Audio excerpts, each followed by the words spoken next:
Hello and welcome to this edition of Inside Tacoma. I'm your host, Randall Lewis. Our guest for our conversation today, Lieutenant Governor Cyrus Habib. Welcome. Thank you so much. Great to be here with you. We're happy to have you in Tacoma today and as part of the non-legislative session duties of the Lieutenant Governor, which we want to spend a little time talking about, those duties of the Lieutenant Governor. You're the guy in charge of the state when the governor's out of the state. Sure. So, does that mean you could just fire everybody? Well, I think my relationship with Governor Inslee would deteriorate pretty rapidly if I chose to do that. I usually talk about my job in terms of my wearing three hats. One is that I serve as president of the state Senate, so I preside over the Senate, help decide what bills get voted on, cast a tie-breaking vote if that's necessary, and basically govern the parliamentary and procedural side of things in the Senate. Second is that I fill in as governor whenever the governor leaves the state, and that can usually be 60 to 70 days out of the year.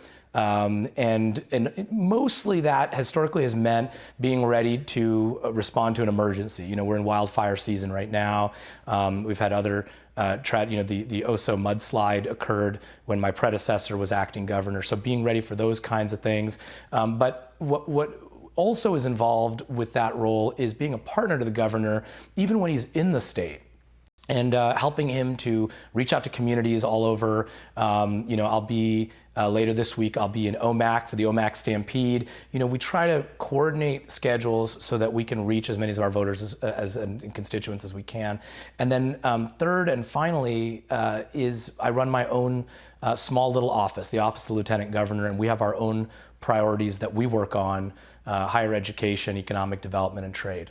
Right. Okay. And it is an unusual position in state government because you are both an administrative position and a legislative position because you preside over the Senate. So that is probably the most vocal or the most visible part of your job, because people who tune on to TVW see some legislative issue or come down to visit Olympia probably see you presiding over the Senate. Yep. And so I want to spend a little bit of time on that because one of the things you do is call on members to speak and all those sorts of things. But the other thing, and I think probably the most critical one, is when there's disputes over policy or procedural questions, you're asked to make a ruling kind of right there on the spot. Sure. And decide the question. And now I understand they can override you, but that doesn't happen very often, that they do. But what is that process like? I mean, when because passions get pretty hot sometimes on the Senate floor, and so there's a dispute, and they ask you to make a ruling. Right. Who's right? Who's wrong? One of the things before I mention that, I do want to mention something because I think it's for your viewers, because I think it's something we ought to be very proud of. As you know, and your viewers may know, I became blind as a child due to cancer. And so when I became lieutenant governor, we had to figure out, okay, how was I going to be able to call on senators to speak? And, because they're politicians, they always want to speak. Right. So how do you figure out who to call on, in which order? And so we thought about it, and, should we have a staff person, whisper the name of each person? And it just seemed so unwieldy. What we did was, and this is such a Washington State solution that we're so proud of. We created a technological solution. So there are little flat screen displays on each senator's desk, and when they want to speak, they just touch their screen and stand up, and then it sends their name up to a computer where I'm standing, and then it prints it out in Braille in real time. So I can feel the names of these senators. So we love showing our students when student tour groups come by, but really anybody who comes to visit the Capitol, we'd be happy to show them this system, because it really does show that disability does not have to be an obstacle to doing any job. And so very proud of that. But to answer your question about resolving parliamentary or procedural or even sometimes constitutional questions, what will happen is, there'll be, so there are certain rules, not only Senate rules, but also constitutional rules about what the Senate can do. And so what will happen is someone will try to, for example, sneak an amendment into a bill that has nothing to do with the underlying bill. And we're not like Washington, D.C., where you can just put something totally unrelated. You have an education bill, all of a sudden you see something having to do with drilling up in Alaska or something. We can't, our Constitution doesn't let us do that. So someone will propose an amendment, and then someone on the other side will say, wait a minute, Mr. President, I object. This amendment violates the scope and object of the bill, and then I'll have to make a decision. Usually they will argue each side of it, and then I'll go with the attorneys for each party and hear their arguments and then make a ruling. Okay. Now, sometimes that happens right at the dais. Not often, but sometimes they're sometimes it could be, it's so obvious that I'll just decide right then and we'll just move on. Right. Other times it's also, isn't it a procedural thing to kind of slow things down because they know you're going to have to take some time and figure out this ruling and come back to it later? Yeah, I mean, not really, because if I sense that it's totally frivolous, then, as I said, I'll just decide right then.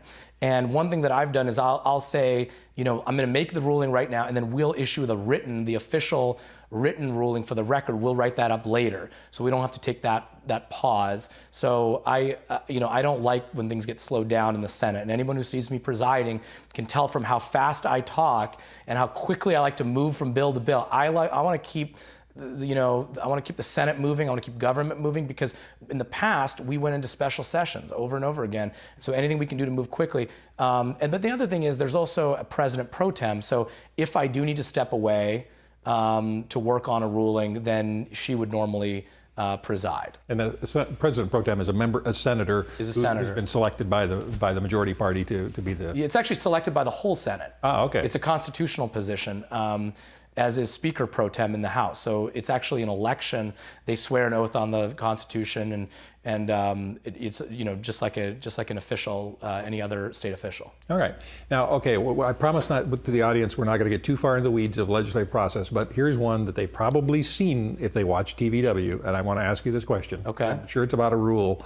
But members in both chambers, we're focused on the Senate, if they're getting up to speak on the floor and they want to talk about this important bill that they're considering, and if they mention the word the House, in the case of the Senate, they usually get gavelled down immediately for speaking disparagingly of the other body. Now, if they say this bill came over from the other body, or on the other side of the rotunda, they can get away with that kind of thing. But if they say the word House, or if in the House they say the word Senate, they get gavelled down over that. So I'm going to correct you, because your understanding actually is similar to, unfortunately, what a lot of senators think the rule is. Okay. Even though I have tried to correct them on this.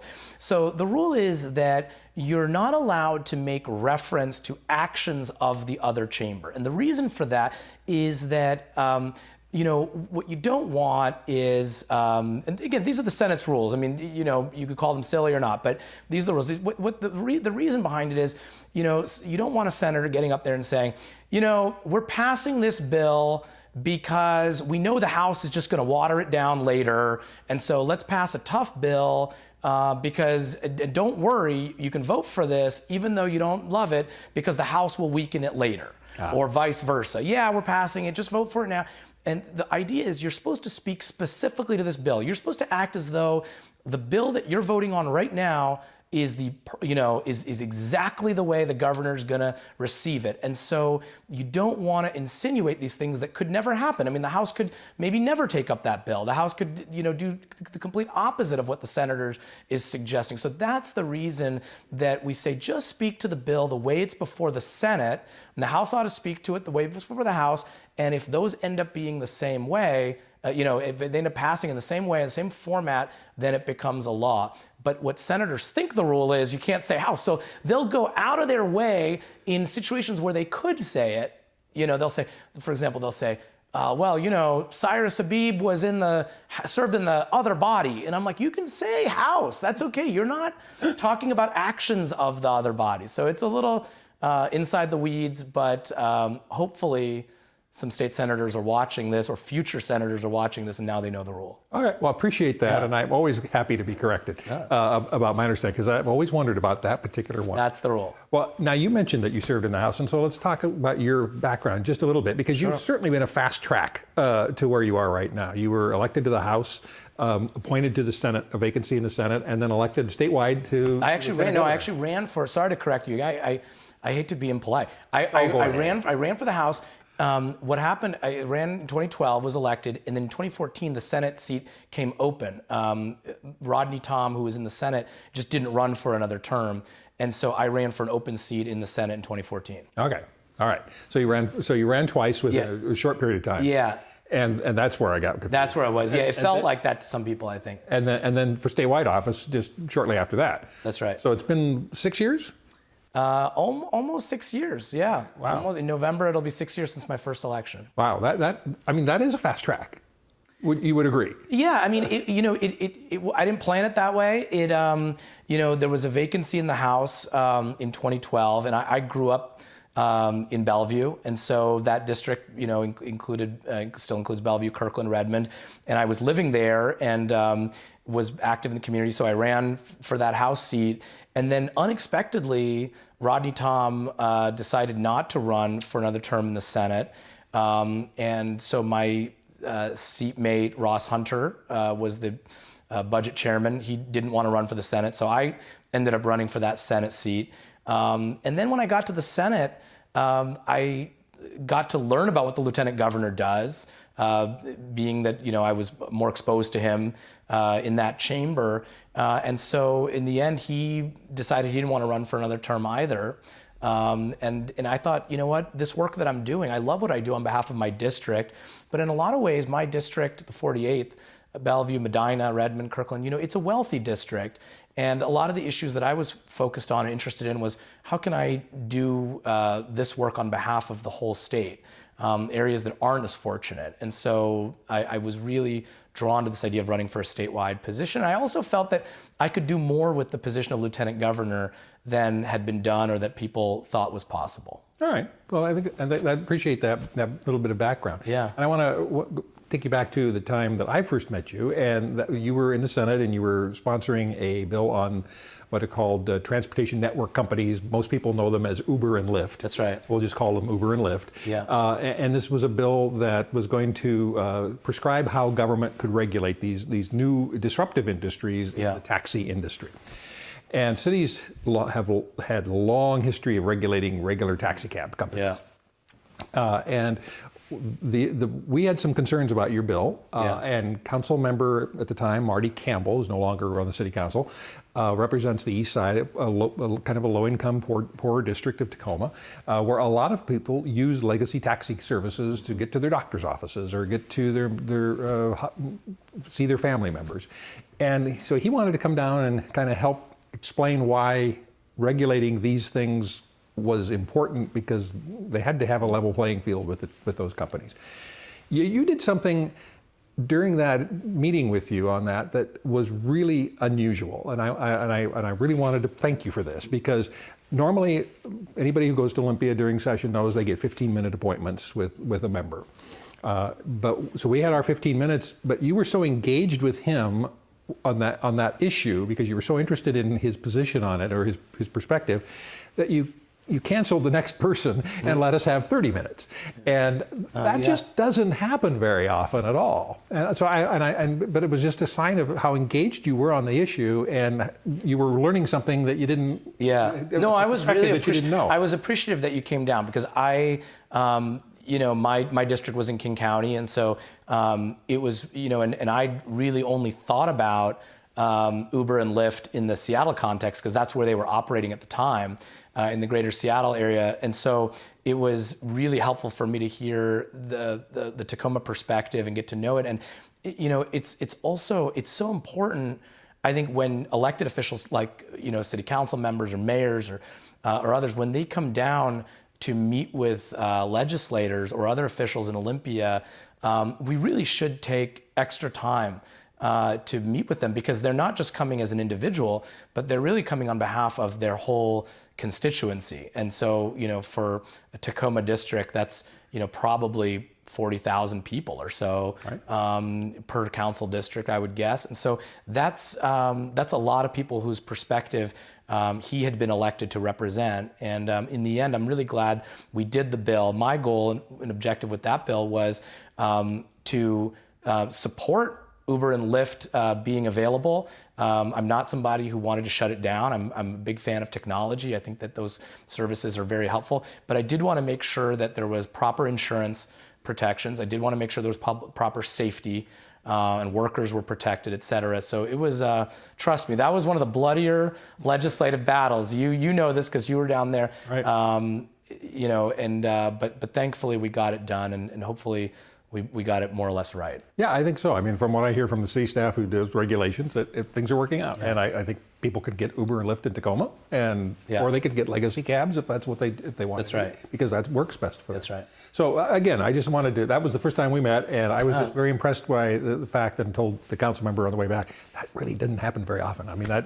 Well, he did a great job representing his people, and thank you. Thank you for remembering that. So now you mentioned that you do some things, that there are some things of interest to you specifically. You have an agenda of your own beyond running the Senate and filling in for the governor, and that one of those was higher education. So I want to give you a chance to talk about that. Sure. So I mean, you don't have any budgetary responsibilities for any of our colleges or community colleges or technical colleges. So what is it that you're interested in doing? So our higher ed system is very decentralized in that sense. Each college and university, really has autonomy.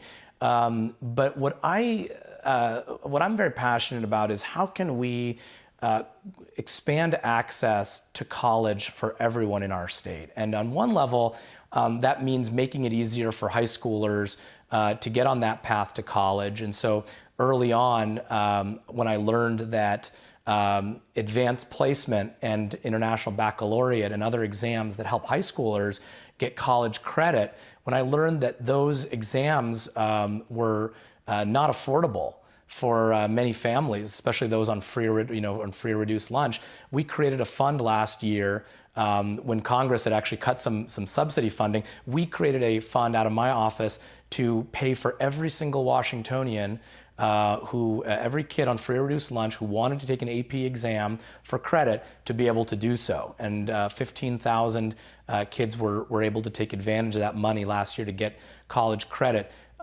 This year, what we did was we established a program in my office called Complete Washington, which the legislature has funded. And what that program is meant to do is establish pathways for working adults, to be able to go back and get a college degree. Because, a lot of times when people think to themselves, I'm going to go back and, I really want to get my bachelor's. I've got a few college credits, but I never finished, or, I need to be able to retool.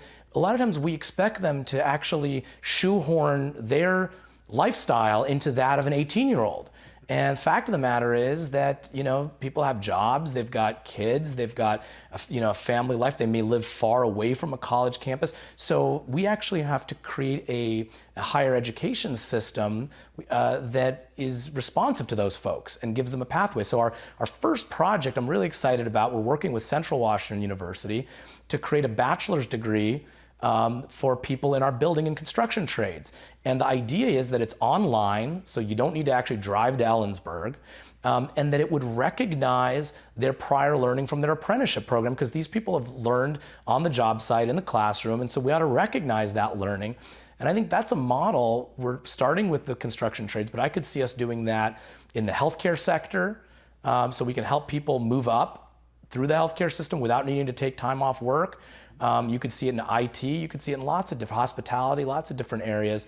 And so we're very, very focused, because, all too often I hear this expression from politicians in both parties: college isn't for everyone.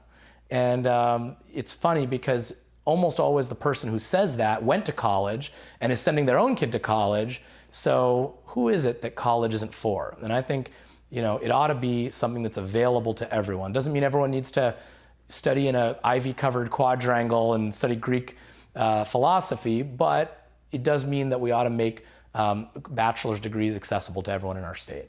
Well, it certainly does. There's certainly statistics that indicate that people with a bachelor's degree make more money over their lifetime than people who don't.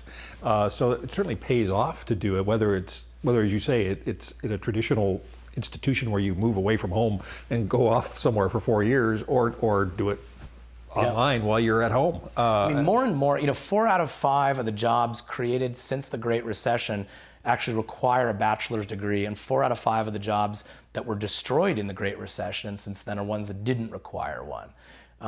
Folks with college degrees make over 90% more than those without one. So it's a really important question of economic justice and equity and fairness. And this doesn't mean we look down on people who don't have a college degree, but it means we say, hey, if you're happy, you're happy.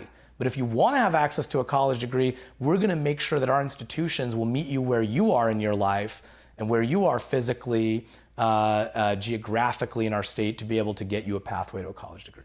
Now, Washington's always been kind of cutting edge in this area. I mean, 30 years ago, there was what they called the WETS system, which was an old-fashioned broadcast technology that sent classroom signals across satellite, well, not satellite dishes, but terrestrial dishes across the state.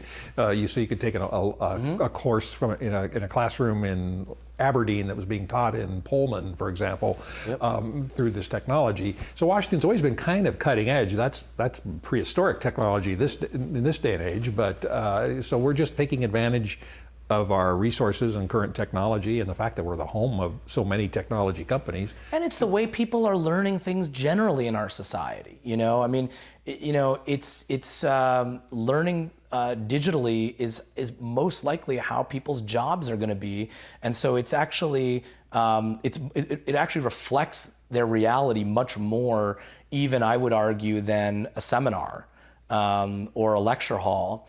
And so, and the other thing is, we've seen recently, because people often think of online college and they think about some of the for-profit institutions out there, the Trump universities, if you will, and those can be real consumer protection violators, and they could really rip people off.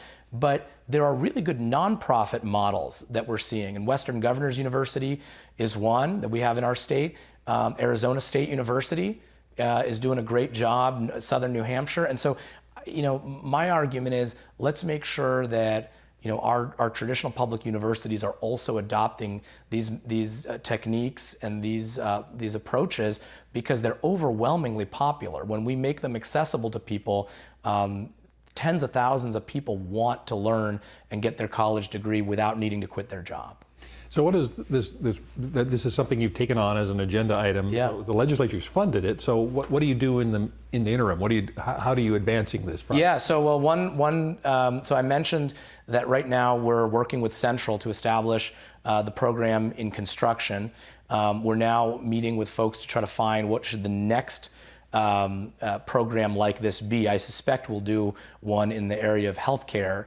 But we've done other things in higher education too. I established this year a program called the Washington World Fellowship.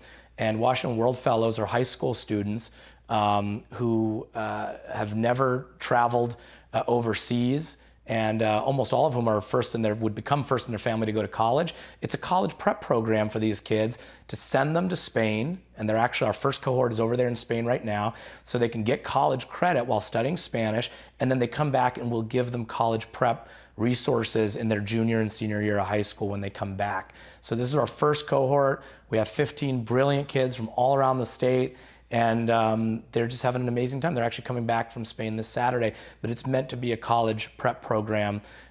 So we're doing everything we can. I've made it my priority to visit all of our public colleges and universities.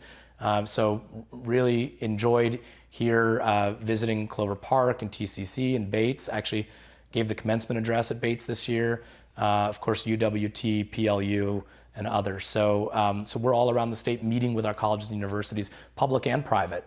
Well, there's a lot of them in Washington. Washington has 32 community and technical colleges. Yeah, 34, and then 6 4-year, and then a number of private colleges as well, and Tacoma's really become a center. And I think the other thing about higher education is not just advantageous to the students, but it can also be, as Tacoma is learning, a really positive engine for economic growth. Right. And so, we really want to support not just the online side of things, but of course we want to support our brick and mortar colleges and universities as well. Right. I mean, the city's made, and other agencies in the region have made the advantage of UW Tacoma being here and the resources there, and a little program called City Year that they've been working on, and which we've been part of, and I think they've reached out to some other cities in the region too, and it's just been phenomenal. Some things that it makes sense for local government that we just can't do ourselves, that partnership with the college. If you want to just, if you're having a rotten month and you want to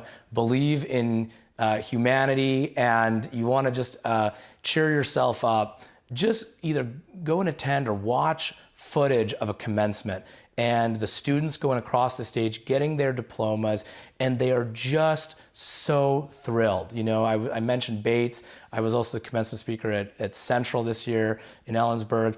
And I mean, whether they're 21 years old or 71 years old and they're getting their college degree, whether it's a 2-year degree or a PhD, they are just so proud. And we really, really need to do everything we can to make that unique experience accessible and available to everybody in every corner of our state, because it's been shown not only to change your economic outcome, but even your physical and mental health outcomes and even life expectancies.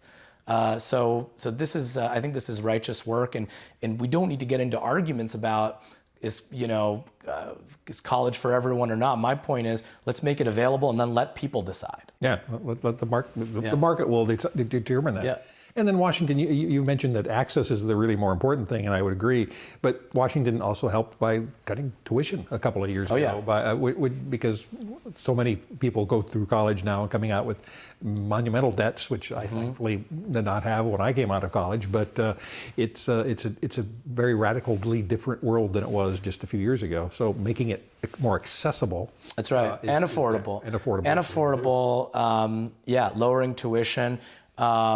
And supporting college savings accounts and really incentivizing families to save and put money away, whether it's through Get Credits. We have a great program that allows people to pre-purchase college credits for their kids, or put money into a 529 college savings account. So either way, I think that's another piece of the affordability puzzle as well. The other thing with affordability is making sure that people graduate within 4 years. Right. We've got to get, we have to have that be the benchmark, because you can lower tuition, but if it's taking 6 years plus to graduate, or even worse, if people are coming out and not getting their degree, then that's a terrible waste of money. Right. And I know the other things that you're interested in are like economic development and international trade, but we are out of time, so I'll have to have you back I'll be to talk back about those things. Yeah, absolutely. Thank you for being here. Thank you so much. Appreciate the time. All right. Our guest has been Lieutenant Governor Cyrus Habib. We look forward to seeing you next time here on Inside Tacoma.